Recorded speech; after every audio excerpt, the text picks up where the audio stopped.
आज ही Doubtnut app download करें। Doubtnut पर होगा अब आपके सभी मैथ्स, केमिस्ट्री, फिजिक्स और बायोलॉजी डाउट्स का सफाया। बस अपने क्वेश्चन की फोटो खींचो, उसे क्रॉप करो और तुरंत वीडियो सोल्यूशन पाओ। Download now. अब पढ़ते हैं स्टेरिक हिंड्रेंस के कुछ एग्जाम्पल्स या उनके इफ़ेक्ट्स। कुछ मैं सिर्फ 4 एग्जाम्पल्स ले रही हूँ। तो सबसे पहला है एस्टेरिफिकेशन रिएक्शन। अब एस्टेरिफिकेशन रिएक्शन में क्या होगा, जैसे मान लीजिए हमारा एक एसिड है और एसिड के दोनों ऑर्थो पोजिशंस हमने मिथाइल ग्रुप से सब्स्टिट्यूट कर दिए हैं, और ये हमारा दूसरा एसिड है जिसमें जो हमारा फिनाइल ग्रुप है वो एसिडिक ग्रुप से थोड़ा सा दूर है, और इसमें भी जो फिनाइल के दोनों ऑर्थो पोजिशंस हैं वो मिथाइल ग्रुप से ऑक्यूपाइड हैं। ठीक है, तो एस्टेरिफिकेशन रिएक्शन में हम कहते हैं कि जो ये वाला एसिड है ये ज़्यादा अच्छे से रिएक्ट करता, कम अच्छे से रिएक्ट करता है देन दिस। अब वो ऐसा क्यों?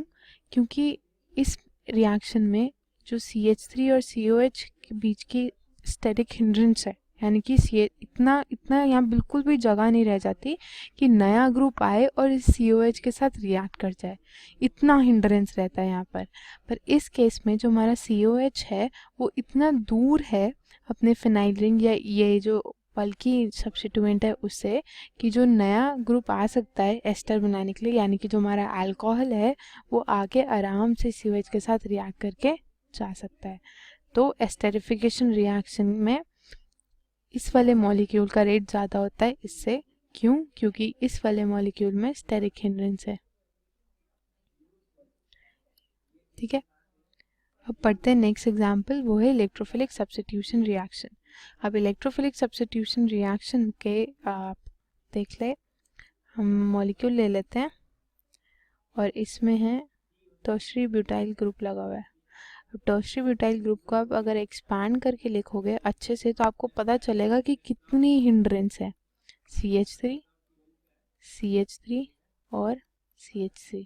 देखिए, ठीक है, और अगर आप इसकी नाइट्रेशन करवाओगे अब HNO3 + H2SO4, तो नाइट्रेशन हमारी कहाँ कहाँ हो सकती है? ऑर्थो पोजिशन पे हो सकती है, क्योंकि हमारा जो टर्शियरी ब्यूटाइल ग्रुप है ये इलेक्ट्रॉन डोनेटिंग ग्रुप है थ्रू प्लस आई इफेक्ट, तो जिसकी वजह से हमारा ऑर्थो पैरा पोजिशन एक्टिवेटिंग हो जाती है। तो ऑर्थो पोजिशन पे NO2 आ सकता है, पैरा पोजिशन पे आ सकता है, पर अगर ऑर्थो पोजिशन पे NO2 आ जाए ना, ऑर्थो वाला प्रोडक्ट बना के देखते हैं।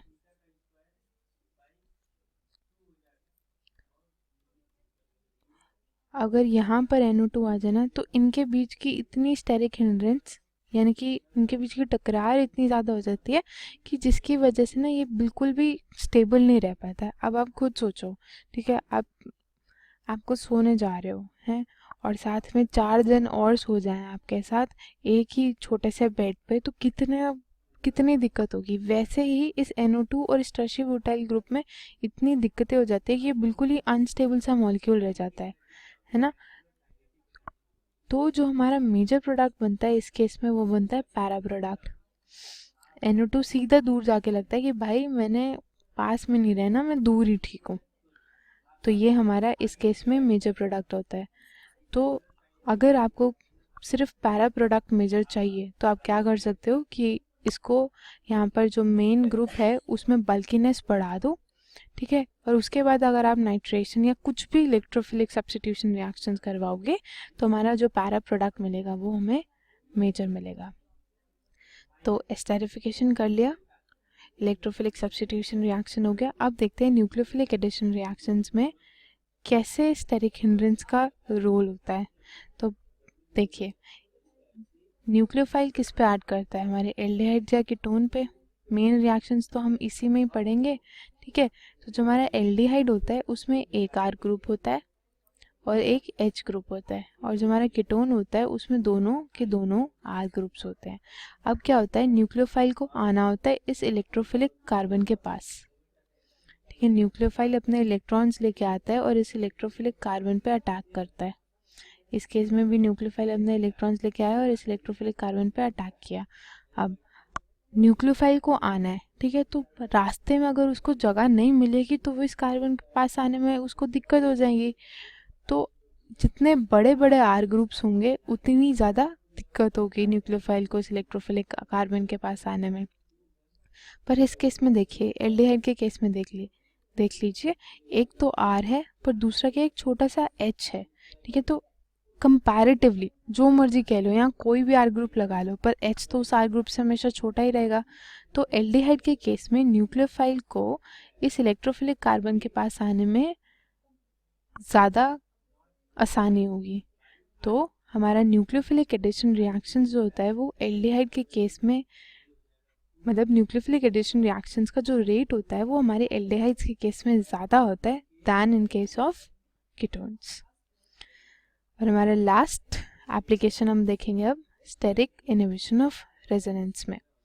स्टेरिक इनहिबिशन ऑफ रेजोनेंस का मतलब है, इनहिबिशन मतलब होता है कि किसी तरह से रुकावट आना या खेद जो हम बोलते हैं। तो स्टेरिक मतलब बल्कीनेस की वजह से रेजोनेंस ना हो पाना, वो हुआ हमारा स्टेरिक इनहिबिशन ऑफ रेजोनेंस।